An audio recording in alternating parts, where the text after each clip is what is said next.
राजू और समीर दो गहरे दोस्त थे।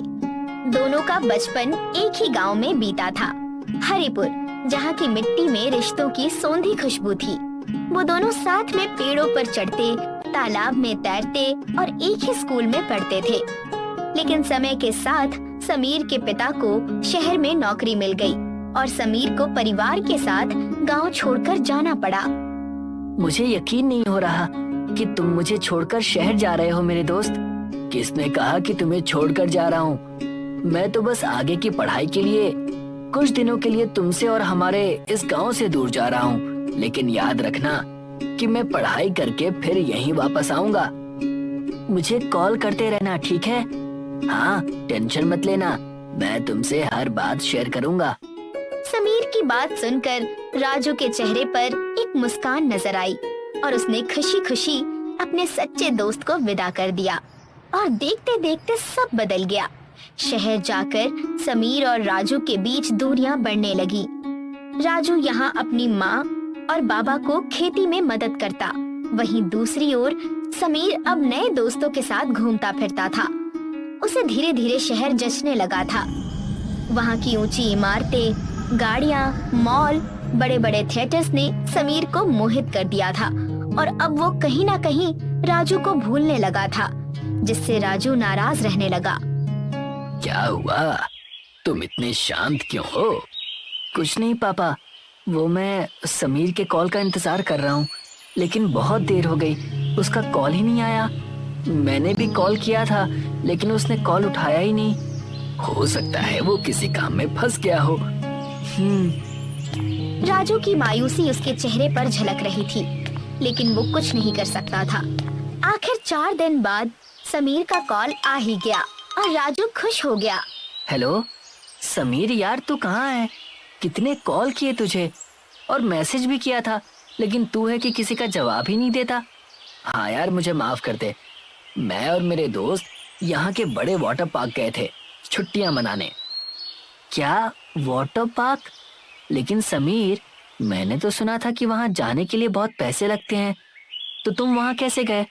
सही कहा तूने, लेकिन हमारे पैसे तो मम्मी पापा ने भर दिए। क्या? सबके? हाँ, हम सबके। और पता है, तुम्हें यहाँ होना चाहिए था राजू। ये शहर सच में जादुई है। यहाँ तुम्हें हर वो चीज मिलती जो तुम चाहते हो। काश कि तुम भी यहाँ होते और हमारे साथ यहाँ वाटर पार्क में आते। मेरे मम्मी पापा तुम्हारे लिए भी पैसे जमा कर देते यार। समीर और राजू की बात हो चुकी थी। राजू को लगने लगा था कि काश उसे माँ और बाबा समीर के मम्मी पापा जितना पढ़ा लिखा देते और पैसे वाले होते, तो आज वो भी शहर के वाटर पार्क में जाता और बहुत मजे करता। उसे अब अपने गांव, घर और स्थिति से ईर्ष्या महसूस होने लगी थी। कुछ नहीं, यहाँ कुछ नहीं है। यहाँ कुछ भी नहीं है, ना अच्छा स्कूल, ना घर और ना वाटर पार्क। मुझे यहाँ नहीं रहना मुझे यहाँ। बेचारा राजू, उसका मासूम मन रोजमर्रा की जिंदगी से तंग आ चुका था। वो भी बाकी बच्चों की तरह मजे करना चाहता था, लेकिन अपनी गरीबी के कारण वो कुछ नहीं कर पाता। हर बार वो अपना मन मार कर जीता। अरे राजू बेटा, जरा यहाँ आना, ये हल उठाने में मेरी मदद करो। नहीं, मैं ये नहीं करूँगा। क्यों करूँ मैं ये सब? मैं छोटा बच्चा हूँ, मेरी उम्र मजे करने की है, वाटर पार्क जाने की है, ना कि हल उठाने की, समझे आप? राजू बेटा, रुको, कहाँ जा रहे हो? रुको। अरे ये राजू को अचानक क्या हो गया? पता नहीं जी, हमारा बेटा कभी ऐसे बात नहीं करता। कहीं उसे कुछ तकलीफ तो नहीं हो रही? पता नहीं, लेकिन ये क्या कह रहा था? ओ, वाटर पार्क क्या होता है? राजू का ये अचानक भड़क उठना उसके घर वालों के लिए नया था। अब उन्हें राजू की फिक्र सताने लगी थी कि आखिर बात क्या है। राजू अब रोज अपने घर वालों पर चिड़चिड़ा हो जाता। वो काम करता जरूर, लेकिन उसका मन बार बार उसे कोसता कि आखिर वो शहर क्यों नहीं जा सकता, क्यों वो बाकी लड़कों की तरह आगे नहीं बढ़ सकता। राजू इतना गुस्से में था कि एक दिन वो दूर जंगल की ओर चला गया और अपने आप से बातें करने लगा। नहीं, मैं ऐसे यहाँ नहीं बैठ सकता। मुझे कुछ करना है, मुझे भी शहर जाना है, अच्छी जिंदगी जीनी है। माँ बाबा की वजह से मैं क्यों पीछे रहूं? जब मैं अपनी किस्मत खुद लिखूंगा, मैं पैसे कमाऊंगा और शहर जाऊंगा, वहीं पढ़ूंगा और समीर के साथ वाटर पार्क भी जाऊंगा। राजू अपने आप से बातें कर ही रहा था कि तभी एक मकड़ी बॉल उसके पैर के पास आकर रुकी। उसे देखकर राजू थोड़ा चौंक गया। उसने उस बॉल को अपने हाथ में उठा लिया, लेकिन जैसे ही उसने वो बॉल अपने हाथ में ली, उसी पल उसमें से एक इंसान उछलकर बाहर आ गया, जैसे कोई चमत्कार हो गया हो। अरे ये कैसे हो सकता है? तुम कौन हो? मैं एक बहरूपिया हूँ। क्या? बहरूपिया? हाँ, मैंने सुना तुम शहर जाना चाहते हो। आपने मेरी छुपकर बातें सुनी? मैंने जो पूछा उसका जवाब दो। क्या तुम शहर जाना चाहते हो? हाँ, मुझे वाटर पार्क जाना है। सुना है वहाँ बहुत मजा आता है। मैं गांव की जिंदगी और खेतों से तंग आ चुका हूँ। अब मुझे शहर जाना है, मजे करने हैं। ठीक है, मैं अभी कुछ करता हूँ। राजू की बात सुनकर बहरूपिया कुछ सोचने लगा। तभी अचानक उसने राजू को पानी से भरी एक बोतल दे दी और कहा, इस पानी को तुम किसी सूखे तालाब में डाल देना और वहीं पर एक इच्छा मांग लेना। फिर देखना तुम्हारी सारी इच्छाएं पूरी हो जाएंगी। बहरूपिया की बात सुनकर राजू अचंभित रह गया। उसे ये सब एक मजाक लग रहा था, लेकिन फिर भी वो बोतल अपने साथ लेकर गांव चला गया। जाते समय उसे बस यही संशय सताए जा रहा था कि क्या वाकई ये जादुई पानी उसकी इच्छा पूरी करेगा।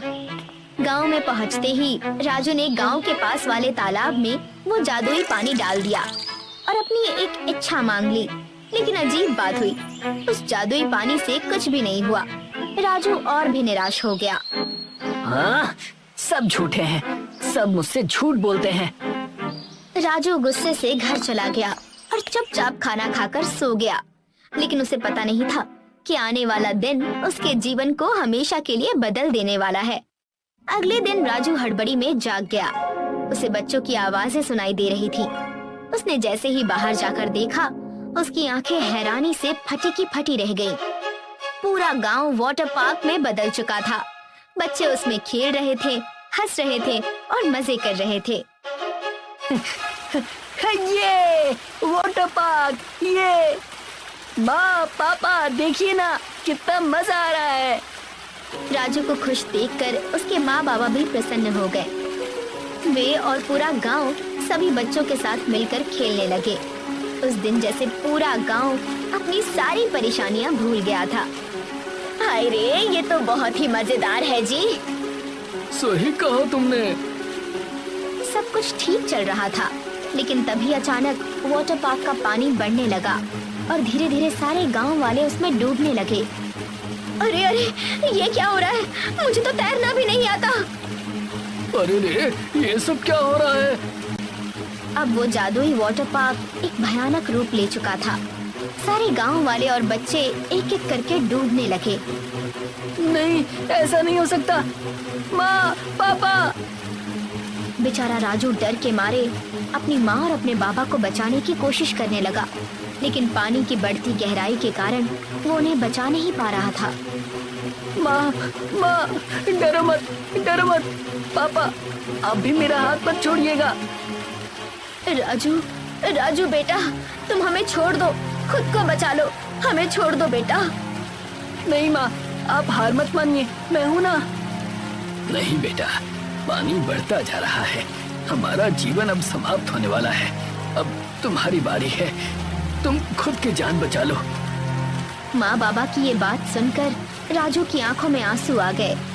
चंद पलों की खुशी के लिए उसने ना जाने कितनी बार अपने माँ बाबा को कोसा था, लेकिन अब कोई फायदा नहीं था। राजू ने अपनी आंखों के सामने अपने माँ बाबा को पानी में डूबते हुए देखा। नहीं, ऐसा नहीं हो सकता, नहीं हो सकता। तभी अचानक गांव का सारा पानी गायब हो गया। सारे गांव वाले जमीन पर पड़े थे, राजू के माँ और बाबा भी। राजू को कुछ समझ नहीं आ रहा था। ऐसा लग रहा था जैसे वो पानी पूरे गांव को निगलना चाहता था।